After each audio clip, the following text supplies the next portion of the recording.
guys, it's Kate, and today I will be doing a sisterly advice video. This is a type of video that I thought would kind of be helpful for some of my viewers. So I put a post out on Instagram and I asked you guys what you guys would like to have advice on, or if you guys had any questions or things that I could give you sisterly advice on, because I feel like it's nice hearing it from an outside source, kind of like is an unbiased source that can kind of help you out and stuff. So you guys came up with some really good questions and I'm just going to answer those now in this video. Here we go. So the first question is, how do you cope if you always fight with your sisters and you get in trouble but she doesn't? Okay, so pretty much here's the deal. I have 4 sisters, well 3 counting me. 4 counting me. 3 not counting me. We had a lot of this, you know, bickering and stuff. I don't live with my other sisters anymore, and my other sister's off in college, so I don't really fight with anybody because there's no one to fight with. We do still get in little arguments sometimes here and there when they come over about like stupid things.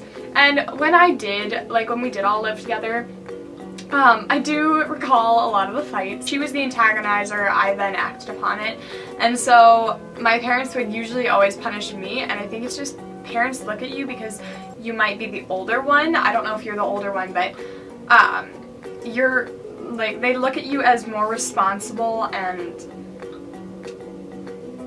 knowing to ignore, do what's right kind of thing. That is annoying, but in reality, I mean, it's kind of the truth.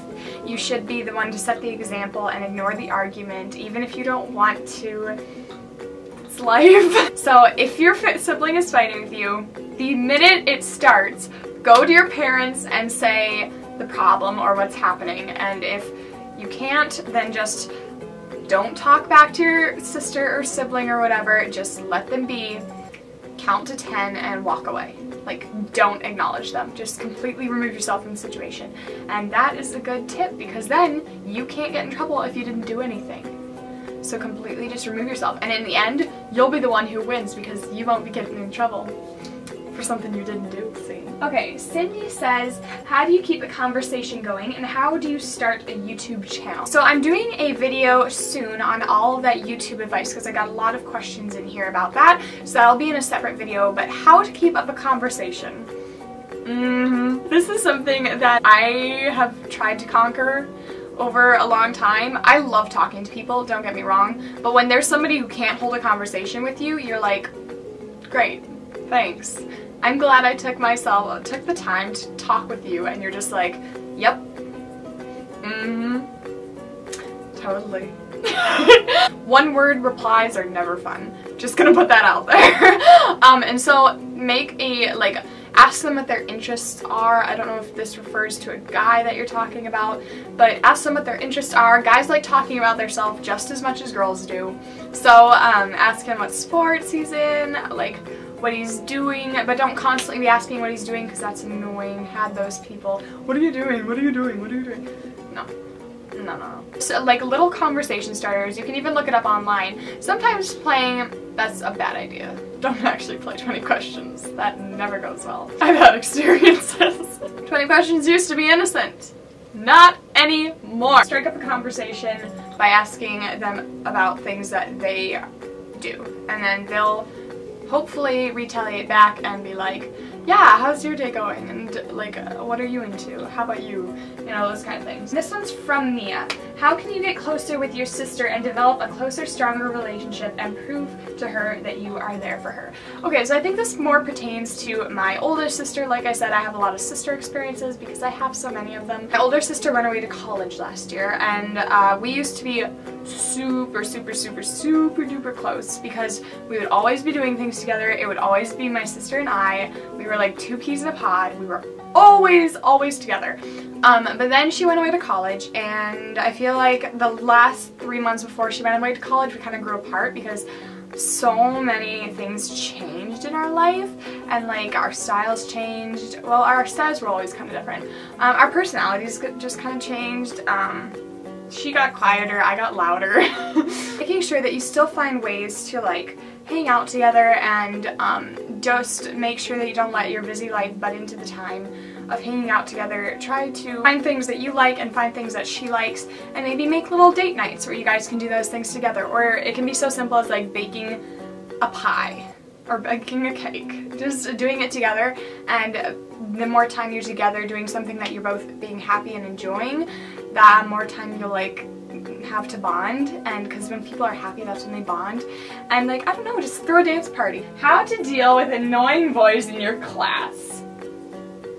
I've got you. So I have a few really annoying boys in my class, and I know I wouldn't look like somebody who could get like mad at them. I don't know. But I have like barked at them. Trying to ignore them is going to be your key. This is because when people only do things because they get a reaction out of what they're doing. I should take my own advice because I never ignore people and it never helps me. But my dad told me this, and I know for a fact it's true. I just tend to have that little inner zest to go after people who annoy me. Ignore them. Because if they're not having fun, if they see they're not getting a reaction out of you, then they will not be having fun, because people do things to get a reaction out of another person. Ooh, what to wear on a first date. This is nice. So I would dress classy if it were me. Okay, so I'll go back to my first date with my current boyfriend. I wore yoga pants, but like nice yoga pants, if that makes sense. And then like over the knees socks, leather boots, and then a white top, just a plain white top with a nice scarf. And then I just curled my hair, you know, did my makeup. Just something simple. Don't dress trashy, dress classy, because you are what you dress like, I guess, kind of. In a way. Not really, but kind of. Like, you want to dress classy, and the classier you dress, the right men you will attract. How to get over a guy. I think I am the perfect candidate to answer this question, partially because this last summer I was going out with this guy, dating this guy kind of thing, and it was a horrible breakup. It was just a really bad breakup, and let's just say I liked him at the time when we broke up. It was like I became very sad, and everything felt like it was crumbling. I really didn't handle that situation very maturely. I'm cramping up. I'm like sitting on my foot. Okay, here is my advice to you. You are gonna feel like your heart has been ripped out, like no one's gonna love you again. These are words from my friend who helped me get over this guy. I'm just gonna be blunt with you because tough love is sometimes what you need to hear. You know when you're not comfortable and you're sitting on your foot? It's just not a comfortable position. I'm just gonna give you tough love because I feel like that's what you need at this point in time. You're gonna go through mourning, then you're gonna go through anger where you're gonna wanna get back at him. Then you're gonna wanna go through like sorrow, then anger again, and then you usually start to feel better, but then you get angry again. Here's the thing. This is where it all comes down to. This is the tough love part, okay? You won't get over him until you find somebody that you literally can't believe you dated the other guy. And then you'll be like, wow. My boyfriend, he's like literally the best guy on this face of the planet. He's so mature, he understands me, I can be myself with him. I don't feel like I have to put on a mask or a face or anything. And it's literally the best ever. And that is the kind of guy you want. You want somebody who is going to be there for you, who's not going to use you and like make you feel like you need to be perfect or a trophy girlfriend kind of thing. Like now, looking back, I can't believe that I was so sad about that other guy. Like, no, he doesn't even compare to my boyfriend. They're not even in the same ballpark. It's time, and it's moving on, waiting for that guy.